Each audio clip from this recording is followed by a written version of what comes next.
मुंबई। नागपुर में चारों ओर फोन की घंटियां बज उठी। राजभवन मौन था, संसद मौन थी, राष्ट्रपति भवन मौन था। हर कोई कश्मकश में था। शायद कोई बड़ा हादसा हुआ था।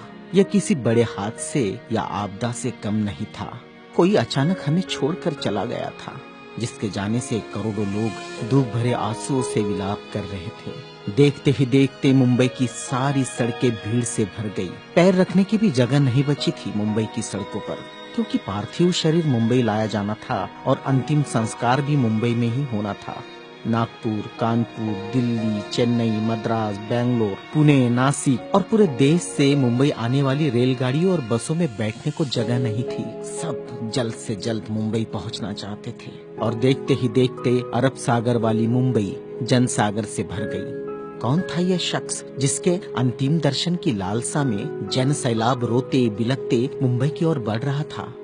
देश में यह पहला प्रसंग था जब बड़े बुजुर्ग छोटे छोटे बच्चों जैसे छाती पीट पीट कर रो रहे थे। महिलाएं आक्रोश कर रही थी और कह रही थी, मेरे पिता चले गए, अब कौन है हमारा यहाँ। चंदन की चिता पर जब उसे रखा गया तो लाखों दिल रुदन से जल रहे थे। अरब सागर अपनी लहरों के साथ किनारों पर थपकता और लौट जाता, फिर थपकता, फिर लौट जाता। शायद अंतिम दर्शन के लिए वह भी जोर लगा रहा था। चिता जली और करोड़ों लोगों की आंखें बरसने लगी। किसके लिए बरस रही थी ये आंखें? कौन था इन सब का पिता? किसकी जलती चिता को देखकर जल रहे थे करोड़ों दिलों के अग्निकुंड? कौन था यह जो छोड़ गया था इनके दिलों में आंधिया? कौन था वह जिसके नाम मात्र लेने से गरज उठती थी बिजलियां, मन से मस्तिष्क तक दौड़ जाता था ऊर्जा का प्रवाह? कौन था वह शख्स जिसने छीन लिए थे खाली कासे इनके हाथों से और थमा दी थी कलम लिखने के लिए एक नया इतिहास? आंखों में बसा दिए थे नए सपने, ओठों पर सजा दिए थे नए तराने, धमनियों से प्रवाहित किया था स्वाभिमान अभिमान को, दास्यता की जंजीरें तोड़ने के लिए दिया प्रज्ञा का शस्त्र। चिता जल रही थी अरब सागर के किनारे और देश के हर गांव के किनारे में जल रहा था एक स्मशान।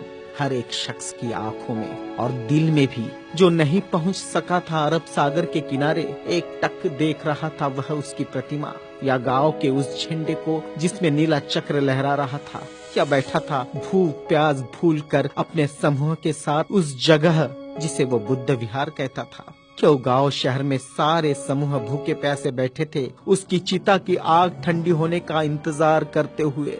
कौन सी आग थी जो वह लगाकर चला गया था?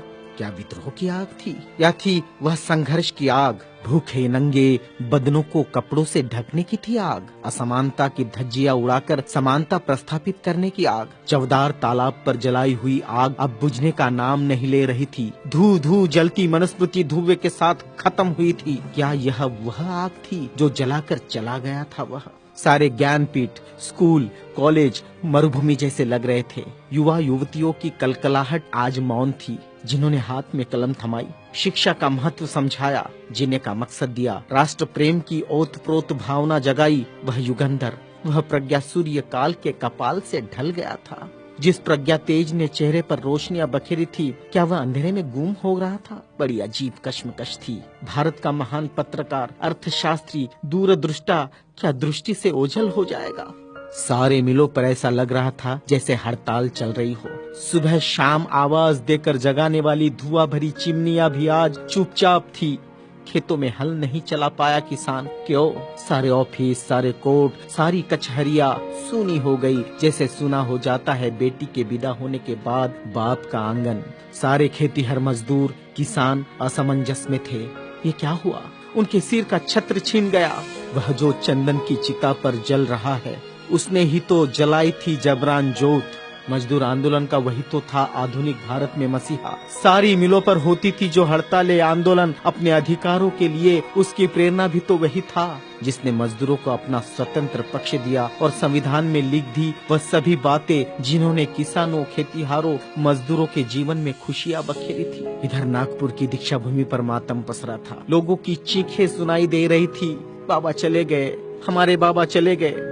आधुनिक भारत का वह सपुत्र है जिसने भारत में लोकतंत्र का बीजारोपण किया था, जिसने भारत के संविधान को रचकर भारत को लोकतांत्रिक गणराज्य बनाया था, हर नागरिक को समानता, स्वतंत्रता और न्याय का अधिकार दिया था, वोट देने का अधिकार देकर देश का मालिक बनाया था।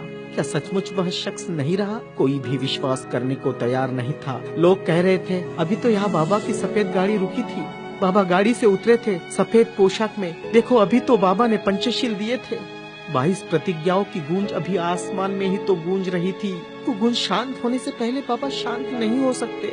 भारत के इतिहास ने नई करवट ली थी। जनसैलाब मुंबई की सड़कों पर बह रहा था। भारतीय संस्कृति में तुच्छ कहलाने वाली नारी, जिसे हिंदू कोड बिल का सहारा बाबा ने देना चाहा और फिर संविधान में उसके हक आरक्षित किए, ऐसी माँ बहनें लाखों की तादाद में स्मशान भूमि पर थी। यह भारतीय सड़ी गली धर्म परंपराओं के मुंह पर एक जोरदार तमाचा था, क्योंकि जिन महिलाओं को स्मशान जाने का अधिकार भी नहीं दिया, ऐसी 3 लाख महिलाएं बाबा के अंतिम दर्शन को पहुंची थी, जो अपने आप में एक विश्व विक्रम था। भारत का यह युगंधर, संविधान निर्माता, प्रज्ञा तेज, प्रज्ञा सूर्य, महासूर्य, कल्प पुरुष नव भारत को नवचेतना देकर चला गया।